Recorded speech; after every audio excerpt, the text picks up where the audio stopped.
Hey everybody, it's Carl. Welcome back to the kitchen, dining room table. Here for a quick video, just to kind of chit chat for a minute and show you guys what I'm having for lunch. First of all, I want to say thank everybody for commenting and watching my last video. It was good to be welcomed back with such open arms. Once again, I don't know how often I'm going to be making content, but we'll see. It's fun, and I forgot how much fun it was, and I forgot how much fun it was interacting with folks in the comments. So let's get down to business. What are we having for lunch today? Well, homemade food. I've really been trying to eat what I cook at home because of the roundness, and I need to eat better and lose weight and stop eating so much junk food. So homemade food, what I'm having today is relatively healthy. Everything is homemade. It's actually a vegetarian meal. So let's see what we got. First off, we're gonna start off with the main entree, or the main dish. Meal prepped. I have calabacitas. This is all Mexican food. I've been practicing cooking homemade Mexican food, or Tex-Mex, recently. It's become a great hobby of mine.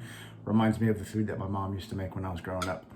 Anyway, calabacitas, which is kind of a stewed and simmered vegetable dish. It's got zucchini, corn, tomatoes, onions, tomato sauce, and some spices: cumin, salt, pepper, garlic. I have Mexican red rice there in the middle, all homemade. And then I have some refried beans on the end. Those are just pinto beans mashed up and refried. You saw the pickled jalapeno. I've also got some homemade salsa here. That's tomatoes, cilantro, onion, serranos, a little bit of salt. Small piece of queso fresco, which is a Mexican white crumbly cheese. And then one of my favorite things that I've been doing lately is making homemade tortillas. So I've got a dish of homemade corn tortillas, pressed out, probably finished making them about 10 minutes ago. These are fantastic. Like I said, been one of my favorite things to make lately. If you follow me on Instagram or Facebook, then you will probably have seen I've been posting my breakfasts on my days off. I enjoy making these. So I'm gonna start eating. Hopefully I won't talk with my mouth full and be rude, but we'll get it going. So yeah, things are moving along. Work is work.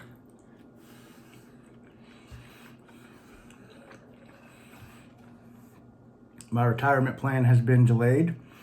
We had to let go of an employee, so I agreed, or volunteered, I should say, to postpone my retirement until we onboarded a new employee and I could get that person trained up to maybe not replace my position, but to get up to snuff working, doing the kind of patient care and things that we do in the job.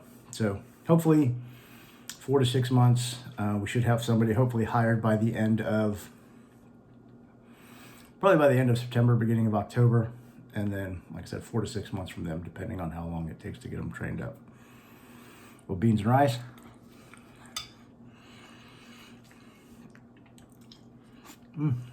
Messy. Sorry about that. That's probably the most exciting thing that's been happening at work. Water. Probably the most exciting thing that's been happening in my life. I'm pretty boring. I kind of gotten to the point in my old age, as I turned 50. I just kind of go to work and come home, hang out with a couple friends here and there, practice cooking, practice baking. It's my life, and I'm good with that. I'm Chile.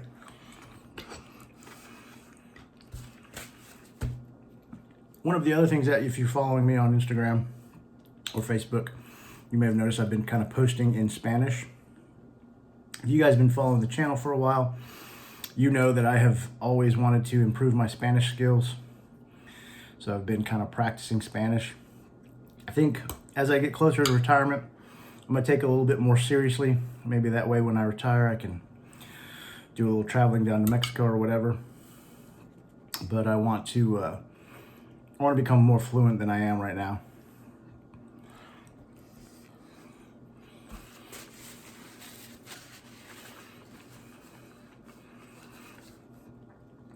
which it's been, like I said, it's been a long time goal, but I have a strategy that I'm planning on working through right now.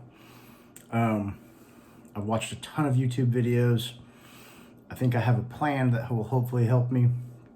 I'm sure everybody who watches YouTube or has an online presence or whatever is familiar with Duolingo. I've been doing Duolingo for about 2 weeks now.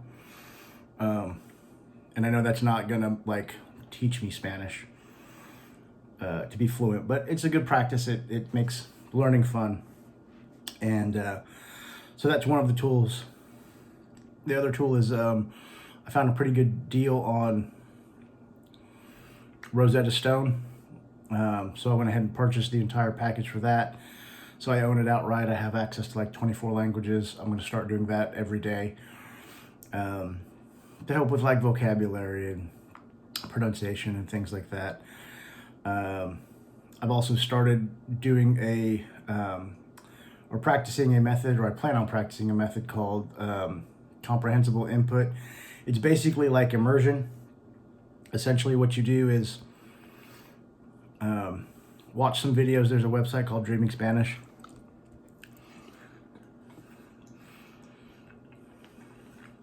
Where they really get into the science of it. But it's comprehensible input. The theory is that you kind of immerse yourself in content, videos, music, podcasts, conversations that are right at the level of your Spanish knowledge, or maybe just a little bit above, to where you can understand probably like 80 to 90% of what's going on. And through context clues, you can figure out the gist of the story or what's happening in the song or TV show or whatever. And like I said, the theory is that that's kind of how people naturally learn. Like when we're babies, like we don't understand grammar and things like that, but through context, we learn words and grammar and speech. So it's kind of a theory going along with that. So I'm going to try that. I also bought a book called Magical Key to Spanish. It's kind of a workbook. Haven't looked at it yet, but it comes very highly recommended by some of the language learners on YouTube also.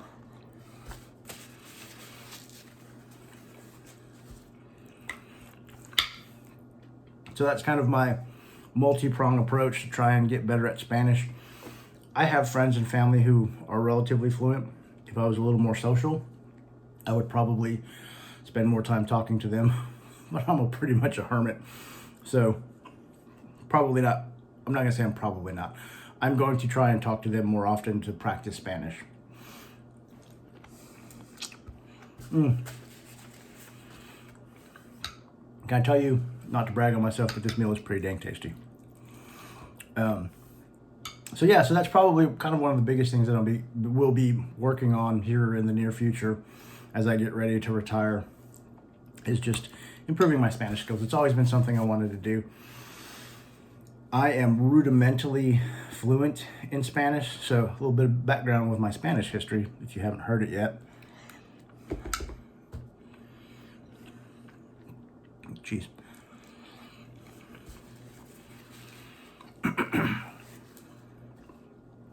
My mother is Hispanic, has roots in Mexico. Her side of the family was fluent. I grew up listening to her speak Spanish to my grandma, my aunts, and my uncles.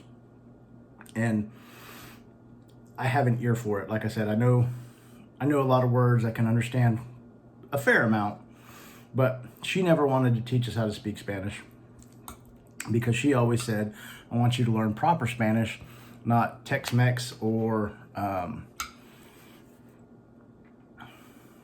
slang Spanish that they spoke around the house, because there's a family of immigrants, a family of migrant workers, and then in Texas we have a Tex-Mex where it's like a big mismatch of English and Spanish words, so it's not true Spanish. A lot of times the conversations are a mix of English and Spanish. So she wanted us to learn proper, so I took 2 years in high school, and it was high school. I didn't really pay much attention. Un taquito.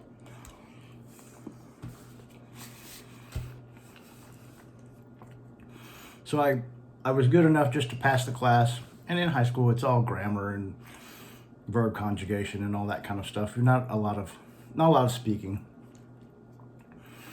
As the years went by, I used what I knew from growing up and what I learned in school to where in my jobs, whenever there was a need for Spanish, because I live in Texas, we have a lot of Spanish speakers here, I could muddle through and I could make things happen. Business transactions, when I got into medicine, knew a little bit of medical Spanish, so I could manage patient care kind of at a very rudimentary level. Conjugations were never correct, or not always correct. If you know anything about Spanish, like the genders have to match, like la and el, and ends in an A and ends in an O. The conjugations were always wrong. The genders didn't always match. But for what I needed it to do, I could do it. And what I'm finding, or what I have found in my previous attempts to learn Spanish more fluently, is I've developed a lot of bad habits.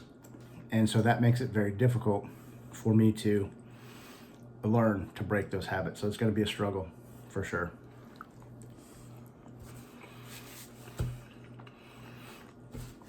But I'm here for it. And I may document some of that along the way.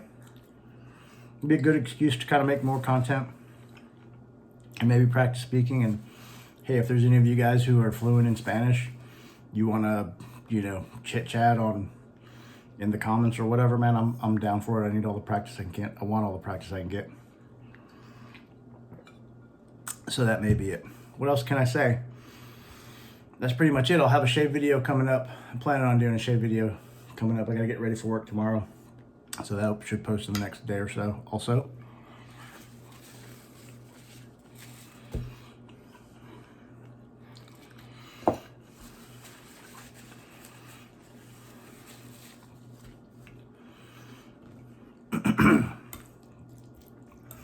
And that's really kind of where we're at.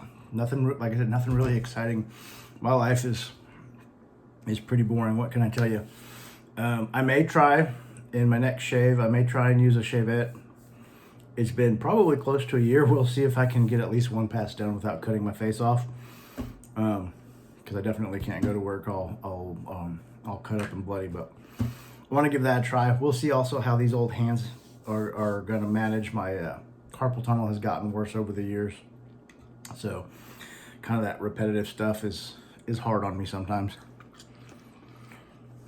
One of the reasons why I stopped using them, and to be quite honest, when I stopped making regular shaving videos, it just wasn't quite as fun using them on a regular basis, so I kind of fell out of the habit.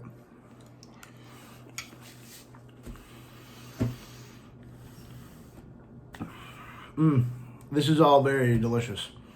Not to toot my own horn, but I'm a really good cook. Just kidding. So, since most of this video was about Spanish and me talking with my mouth full like a rude person, let's do a little bit of Spanish practice. Just some basic words, right? Queso means cheese. I don't know if there's a Spanish translation for spork, but tenedor is fork. Cuchilla is spoon. Salsa. I don't remember the word for bowl. So, there you go. Un vaso grande. Tortilla. Sal. Pimienta. Let's see. Arroz. Frijoles. Calabaza. There's a little bit of corn in there, so maíz. There you go. See, I do know a little bit of Spanish. Anyway, that's pretty much what I got for you guys today. I thank you guys for spending a little time with me while I have my lunch. Hopefully it wasn't too boring just hearing me ramble on about Spanish, but I'm looking forward to expanding my mind and increasing my skill set, I guess. It's been a long time coming. I should have done it sooner, right? But hindsight's 2020.